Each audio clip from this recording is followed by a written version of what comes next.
Yo, yo, yo, yo, yo, what is going on, CoD Familia? It is your boy BN, aka, well, BN. Today, we are going to be taking a look and looking at some data analyzation between all of the kingdoms that are in pre-war right now for Season of Strife, which is a lot. I think it's about 180. We'll show you some numbers here in a bit.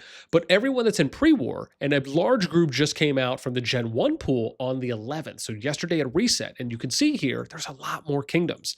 And so we're going to look at pre-war for Season of Strife, pre-war for pre-strife, and we're going to talk about what do the numbers look like for this kingdom KvK pool, how many kingdoms total, how many kings or queens, meaning players or kingdoms that can register for the KvK, what does the power disparity for their top 300 player power look like if we were to group them 1 through 8, 9 through 16, just to kind of show you how close the power would be. And then are we going to make a case for what if these kingdoms skipped and went to the next season?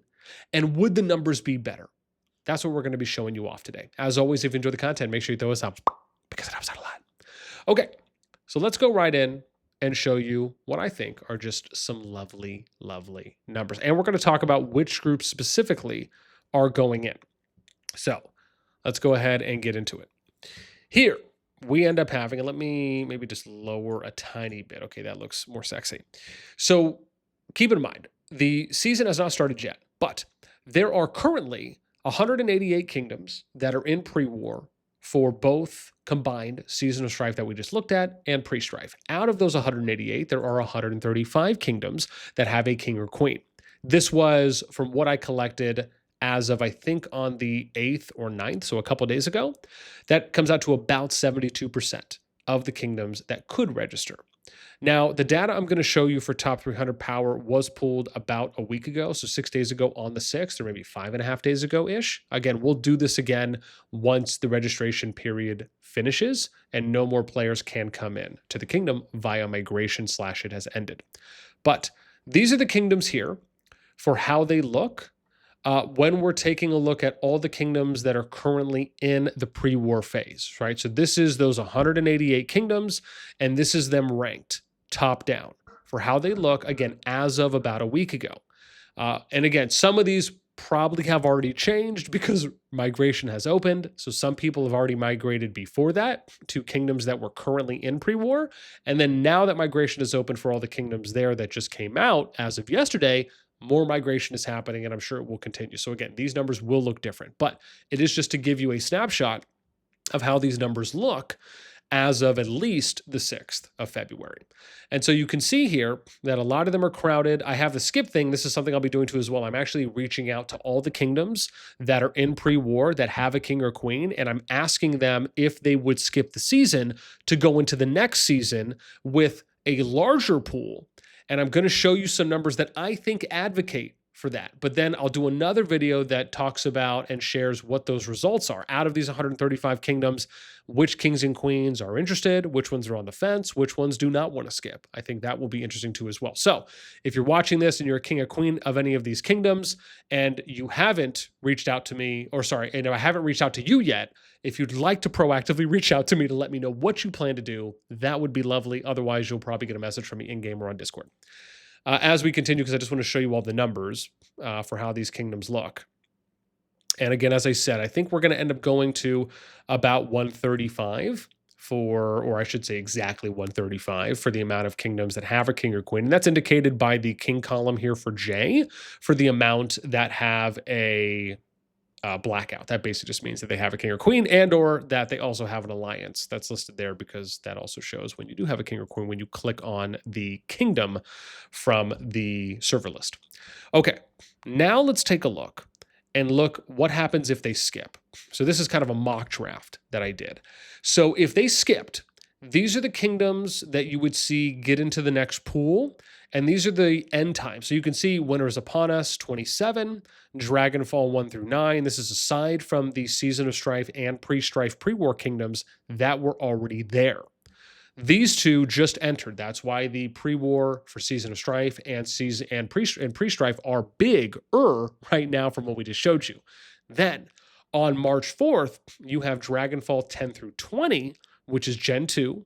You have Calling of Courage, SOS 139, 40, and 41. That makes 48 kingdoms that would be coming out. And so these two, that most likely would be the next pool, right? So the group now, if they skipped, they would most likely have to wait until about the 4th, maybe the 11th, until that season timeline got underway. So you're probably talking about a month away from like starting the timeline, maybe a month and a half from beginning the KvK.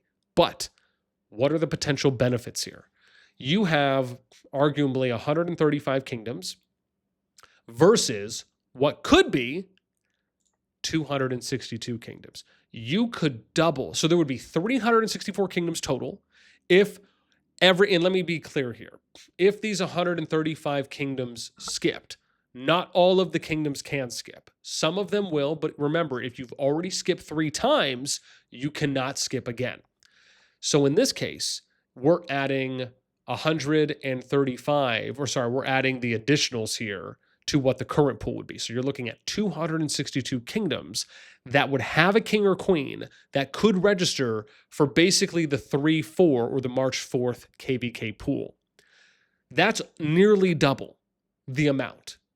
And even though it's still at about 72%, if we looked at that pool, right, this is how that would look. Again, this is as of the 6th, right, where we're adding a lot more kingdoms here that you're getting. And now we're going all the way down, and you can see right here's the season that they're in, and we'd be going all the way here, right, to 250, what is that, 256, right? I think that's what I said, right, 256, 262, kings and queens. Okay, so I'm off by some numbers now that I have to figure out exactly where, because I'm missing like 6.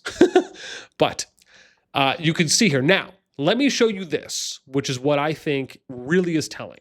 Right? And I'm going to show you these numbers that I'm going to put on screen. So this is, if you were to pair just straight down. So if we went as an example, let's say we paired 1 through 8, and then we paired 9 through 16, and then we paired, right, each by 8, so on and so forth, you get it. This is what those numbers would look like on the power disparity. Now, this is just for top 300 power. This is not if we're doing any kind of deep dive stats, but the numbers you can see here are on average lower, meaning that the likelihood of being able to get, and keep in mind, we'd be doing a team up phase, so it's not like you're just going to do straight 1 through 8. I understand that.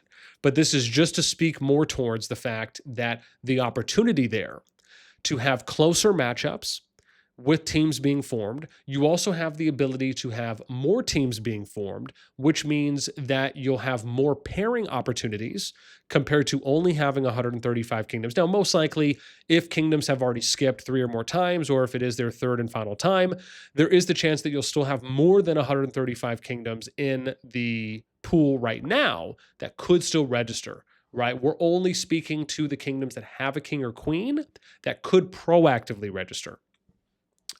So with that, you can see the numbers left and right. This is G1. This is G1 through G3 combined.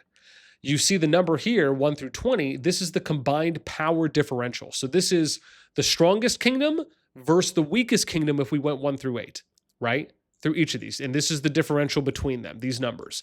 You can see here, 17.2, 22.1. That's 5 billion less differential power, meaning closer top 300 player power matchups that you would be getting if we ended up having the up to 135 kingdoms skip from this season to the next.